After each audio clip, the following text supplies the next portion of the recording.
Aujourd'hui, on va explorer un concept à la fois poétique et philosophique, un concept qui touche au cœur de ce qui nous rend humains. On va plonger dans un texte qui parle de nos fragilités, de nos contradictions et de comment, finalement, c'est tout ça qui fait notre beauté. Le texte s'ouvre avec cette phrase, qui nous est directement adressée. Des funambules, des acrobates en équilibre sur un fil tendu entre nos extrêmes. L'image est forte et elle pose tout de suite le décor. La première partie de ce voyage se présente comme une lettre. Une lettre à l'humanité qui nous rappelle notre double nature. On est constamment tiraillés, vous savez, entre nos plus grands rêves, les étoiles, et nos failles les plus terre-à-terre, la poussière. On a tous grandi avec cette idée un peu binaire. La lumière, c'est le bien, l'obscurité, c'est le mal. Fuite et défaut, cherche la perfection. Eh bien, ce texte prend le contre-pied total. Et si notre véritable éclat ne venait pas de l'absence d'ombre, mais justement de la façon dont on apprend à vivre avec? Et voilà le grand écart. D'un côté, on a cette capacité incroyable à être ému aux larmes par la beauté du monde, et de l'autre, on est aussi capable de détruire cette même beauté. On contient ces deux pôles en permanence. C'est ça le paradoxe humain. Et si on arrêtait de voir ça comme des faiblesses? Et si nos contradictions étaient en fait nos plus grandes forces? C'est parce qu'on est fragile qu'on crée de l'art, qu'on aime. C'est parce qu'on doute qu'on reste libre et qu'on ne devient pas des machines. Finalement, ce ne sont pas des bugs de notre système, mais bien les caractéristiques qui nous définissent. On en arrive maintenant au cœur du réacteur, au concept central, l'ombre lumineuse.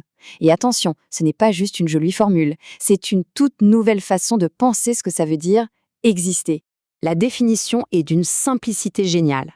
Une ombre, ce n'est pas une absence de lumière. C'est la preuve qu'un objet solide, réel, est là et qu'il bloque cette lumière.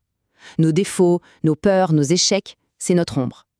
C'est la preuve qu'on existe, qu'on a de la substance.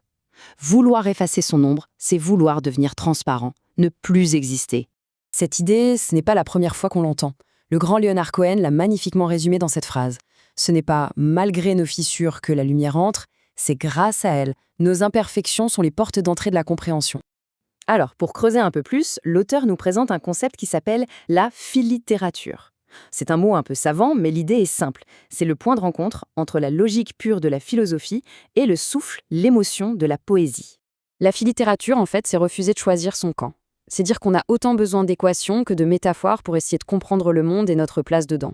La pensée analytique et l'intuition poétique ne s'opposent pas, elles dansent ensemble. Et ça, c'est le principe fondateur de cette approche. La vie, ce n'est pas un bug à corriger ou une énigme avec une seule bonne réponse. C'est plutôt comme une peinture ou une symphonie, complexe, nuancée et ouverte à une infinité de lectures.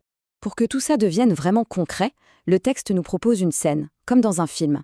Une mise en scène où ces deux mondes, la logique et la poésie, vont se retrouver face à face. Imaginez la scène. D'un côté, on a Alpha, dans un labo froid, clinique, un monde de data et de perfection. De l'autre, Beta, dans un atelier chaleureux mais bordélique, un monde de création, de passion. Deux univers qui n'ont a priori rien en commun. Le dialogue commence, et c'est un dialogue de sourds. Pour Alpha, le scientifique, c'est limpide. L'ombre est un défaut de conception. C'est une information manquante, une erreur 404 dans le système qu'il faut absolument corriger. Et Beta, l'artiste, répond du tac au tac avec une vision totalement opposée. Pour elle, l'ombre n'est pas un vide.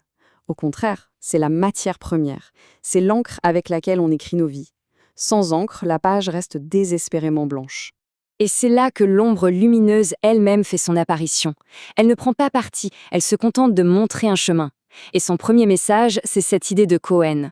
Le point de contact, l'endroit où la vérité se révèle, c'est dans l'imperfection, dans la fissure. Et là, on assiste à une progression incroyable. Au début, c'est l'opposition frontale. Puis, leurs deux mondes commencent à s'interpénétrer, à déteindre l'un sur l'autre. Ça les force à dialoguer autour de cette idée commune, jusqu'au geste final, un geste d'union, où ils tendent la main ensemble vers cette nouvelle vérité. C'est le message final de l'ombre lumineuse, la révélation. Alpha et Beta n'étaient pas des ennemis, mais les deux moitiés d'un même ensemble. La séparation entre la science et l'art, la perfection et le défaut, tout ça n'est qu'une illusion. La vérité, c'est leur union. D'accord. Mais alors, qu'est-ce qu'on retient de tout ça pour nous au quotidien? La dernière partie du texte nous ramène à l'essentiel. C'est un appel à être plus lucide et peut-être plus doux avec notre propre nature. Le texte donne des pistes très concrètes. Dans un monde qui veut tout rentabiliser, apprendre à chérir ce qui est inutile mais essentielles. Un rire, une balade. Ne plus fuir ses peurs, mais les écouter comme des boussoles. Et surtout, accepter l'échec, parce que c'est notre capacité à échouer qui nous distingue des machines. Si on ne devait retenir qu'une seule phrase, ce serait celle-ci. Arrêter de se voir comme un projet défaillant qu'il faudrait sans cesse améliorer, réparer, et commencer à s'accepter comme une expérience complète, avec les moments de lumière, les moments d'ombre et tout ce qu'il y a entre les deux. Et voilà la conclusion. La trace qu'on laissera, notre véritable héritage, ce ne sera pas notre efficacité ou nos prouesses technologiques.